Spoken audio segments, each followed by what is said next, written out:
তুমি এই লোকটাকে চিনো কিনা? কিন্তু বন্ধুরে সে তো বেঈমান, সেই তো মুনাফিক, সে কি করে চিনবে?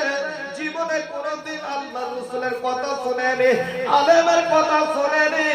আলেম যদি কোনো কথা বলেছে, আলেমের বেইজ্জতি করেছে, আলেমকে অপমান করেছে, আল্লাহ রাসূলের যেন ওয়ারিস যারা ওয়ারাসাতুল আম্বিয়া, আর আলেমদেরও, আলেমেরা হচ্ছে নবীদের ওয়ারিস, আলেমদেরকে অপমান করেছে।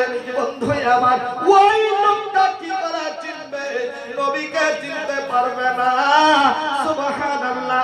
ওই লোকটা যেন চট করে বলবে, কুনতু আকুলু মা ইয়াকুলুন নাস, আমি যেটা লোককে বলতে দেখতাম আমিও বলেছিলাম, লোকে তাকে নবী বলতো, আমিও বলতাম, কিন্তু লোক তার কথা মতো নামাজ রোজা করেছিল, দিনের কাজ করেছিল, আমি কোনদিন করি না।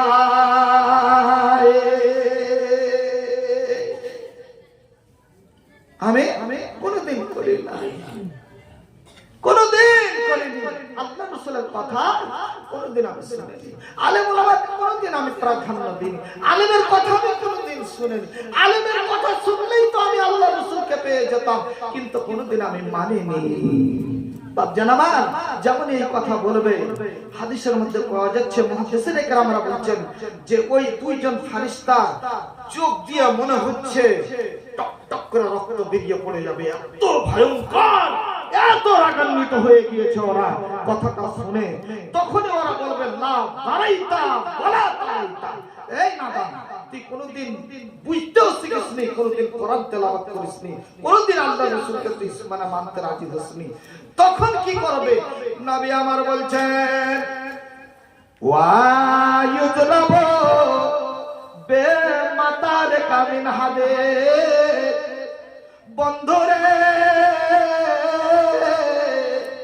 ওই দুইজন ফেরেশতার হাতে লোহার যেন হাতুড়ি দুইখানা থাকবে, ওই দুইখানা হাতুড়ি নিয়ে এত জোরে তাকে প্রহার করতে লাগবে। নবী আমার বলছেন, ওয়া ইউযরাবু বিমাতার কামিন হাদিদ বাইনা উযনাইহি, দুইজন দুই কানের উপরে যেন হাতুড়ি কষে দেবে। আর যেমন হাতুড়ি কষে দেওয়া, বাপজান আল্লাহ রাসূল বলছে, এত তার ভার ওজন হবে, এত তার বিষ হবে, সেই বিষের জ্বালায় বন্ধু ওই লোকটা যেন চিৎকার করতে লাগবে। নবী বলছেন, ফায়াসি হাসাই হাতান, সেই লোকটা এত জোরে চিৎকার আরম্ভ করে দেবে। নবী আমার বলছেন, পৃথিবীর কেউ জিন এবং ইনসান বাদ দিয়া আল্লাহর অগণিত মাখলুক আছে, সমস্ত মাখলুক যেন শুনতে পাবে।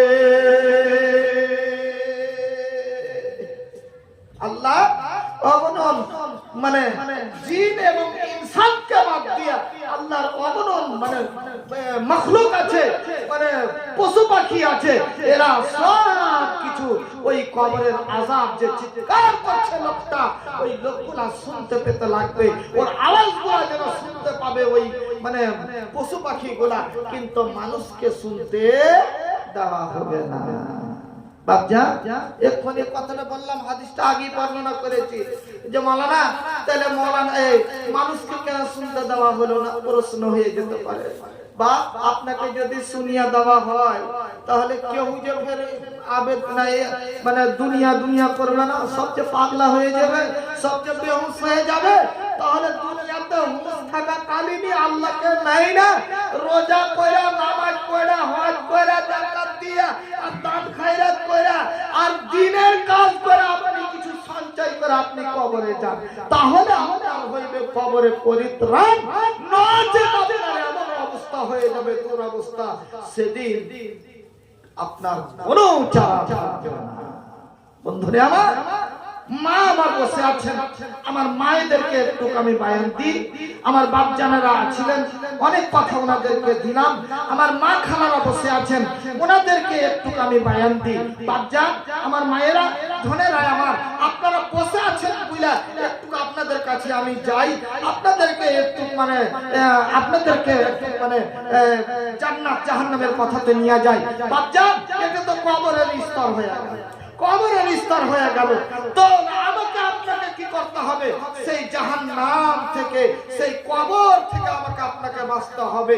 জাহান্নাম যা আছে ভবিষ্যতে আগামীতে, ওই জাহান্নাম থেকে আমাদের বাঁচার ব্যবস্থা করে নিতে হবে।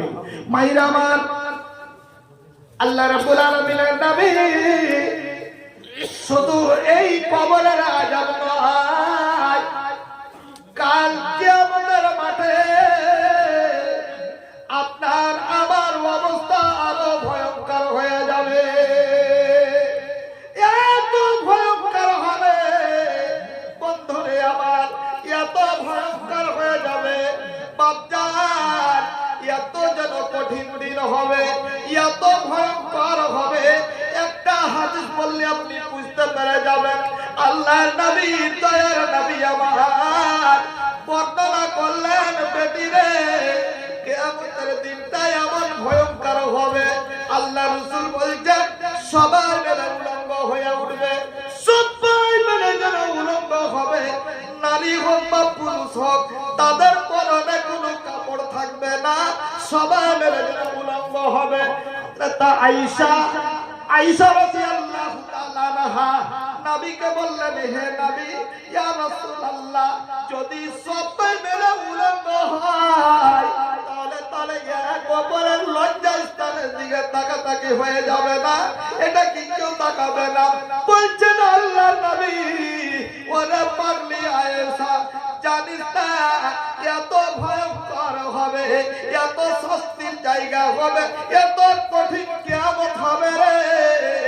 আল্লাহর নবী বলছেন, আয়েশা রে, কোন মা যেই মায়ের পেটে সন্তান থাকে, গর্ভে সন্তান থাকে, 9 মাস 10 মাস পেরিয়ে গেল, যখন তার ভূমিষ্ঠ হবে বাচ্চা, তার টাইম হয়ে গিয়েছে, টাইমে দেখা গেল বাচ্চা ভূমিষ্ঠ হয় না, সেই কাটা কবুতরের মতো ধনেরা আমার লটালটি করে।